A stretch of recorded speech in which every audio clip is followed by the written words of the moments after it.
Hey, what's up? I'm doing rice and noodles with chicken.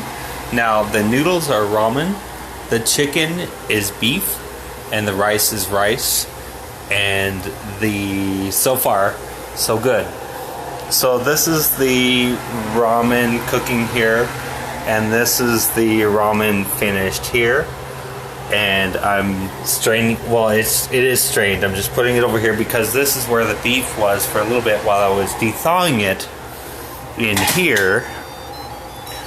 While it was de-thawing in the package, while it was in the sink, in a bowl being covered with hot water. So, what's up, Mia? Alright, cool.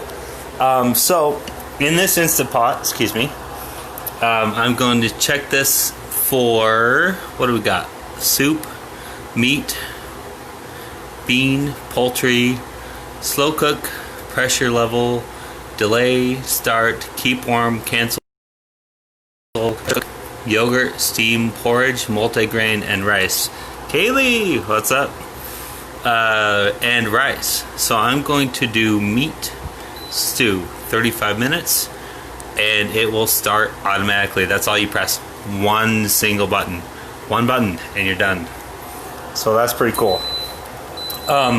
Yeah, so next I was thinking about actually using this instead of the chicken flavored beef, but hey Wendy, what's up?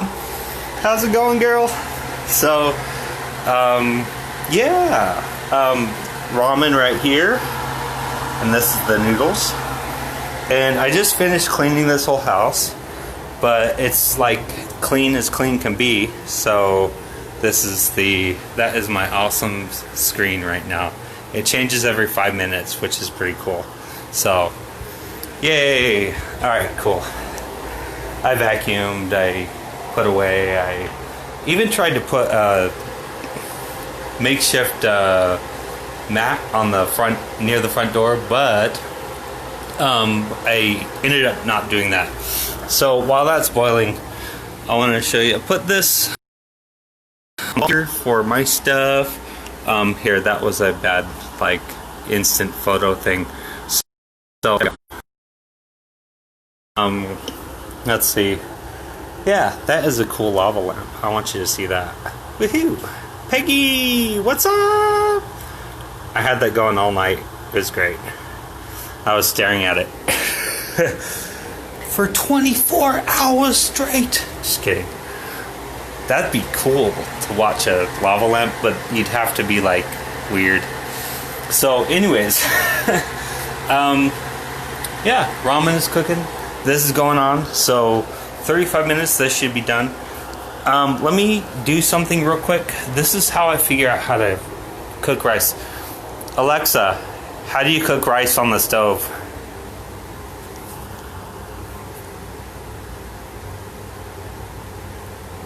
To cook rice on the stove, first place 1 cup, 175 grams, of rice in a fine mesh strainer and rinse it under running water for 30 seconds. Rinsing your rice first will make it fluffier and less sticky. Next, put the rice into a pot and add in 2 cups, 475 milliliters, of water. Bring the water to a boil, and then reduce the heat to a simmer and cover the pot. Cook white rice for 18 minutes and brown rice for 30 minutes or until all of the water in the pot is absorbed. Finally, turn off the heat and let the rice sit for 5 minutes. Fluff the rice with a fork and enjoy. The important part is to fluff the rice with a fork and enjoy. But to be short, that's for every cup of rice, you add 2 cups of water. So if you do double or triple or whatever, it's double water and 1 part rice, 2 parts water. So that was really easy to do right here. One thing I didn't do was rinse it prior, which I did last time. So that, yeah, that didn't happen this time. This is done. So, and I have my antibacterial soap here, which I use frequently while handling beef in particular. So I'm not going to have the beef, but so that's going there, and it's out of the pot there. But this is the strainer I use.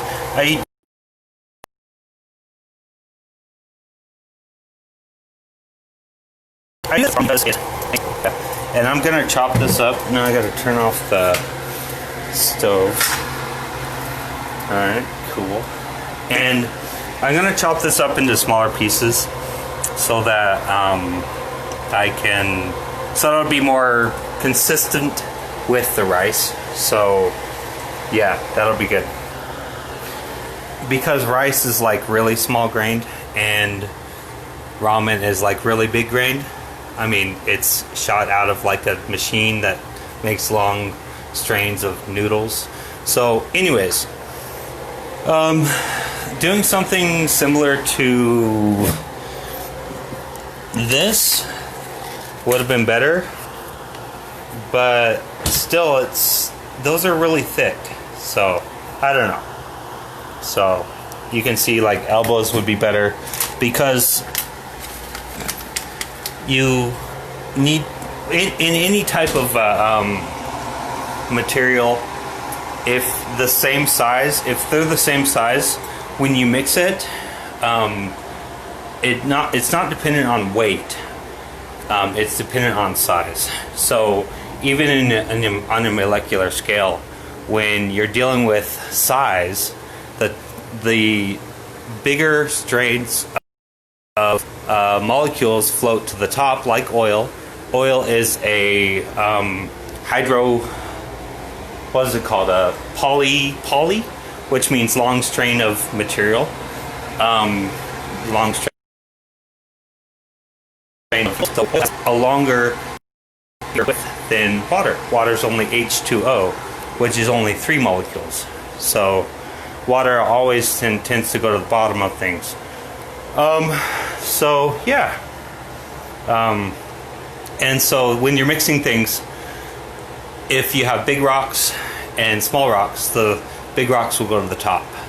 And that's why I think, that's why the earth is shaped the way it is, because the big rocks are on top and the small things are on the bottom, like magma.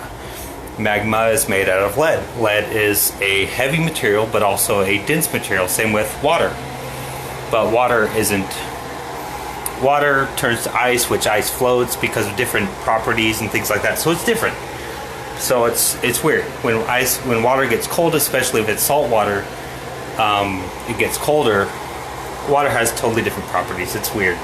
So they have like 3 out of like 5 different types of what are they called? There's 5 properties of materials. There's like gas, solid, liquid, and like Bose-Einstein condensate and things like that. And when you have so that's 4, and water has 3 of those. It has solid, liquid, and gas. So that there's Bose-Einstein condensate, which is basically like Play-Doh. So Play-Doh or something like I think you can make it with like what's it called? Yeah, stuff. No, just kidding. You can make it with flour and water, I think it is. Yeah, just flour and water or something like that. Anyways, it makes it so that it's slow speeds. You can, like when you're manipulating the flour and water really quickly, it becomes solid. And then when you manipulate it really slowly, or when you hit it really fast, it is a solid. But when you move slowly, it's really easy to mush around and things like that. That's a Bose-Einstein condensate. So, hey Gary, what's up?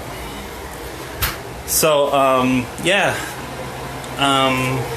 I am going to cut the video for a few, and this is still at like a few minutes, like I don't know how long, like it's only been 7 minutes, so I'm gonna set the timer on Alexa for 30 minutes, and this Instapot right here should be done. So alright, talk to you soon. Thanks. Bye. I'll come back. I promise. I promise. Yeah. And this is good. Like, that's all you got to do. If you have an Instant Pot, otherwise you just cook the beef and call it good. But I'm trying to make dinner really fast, so I ran it under this thing, which has a cool little nozzle that goes really fast. And just high heat. I put it in this bowl when it was in the package, the beef, and ran it under hot water for a couple minutes, maybe 20. And then once that happened, it was straight out of the freezer, so it became like frozen to thawed enough to put in the Instant Pot to where I felt safe and it could actually be taken out of the package, because when it's frozen and in the package, it's hard to get out of the package. I tell you that. All right, thanks. Bye.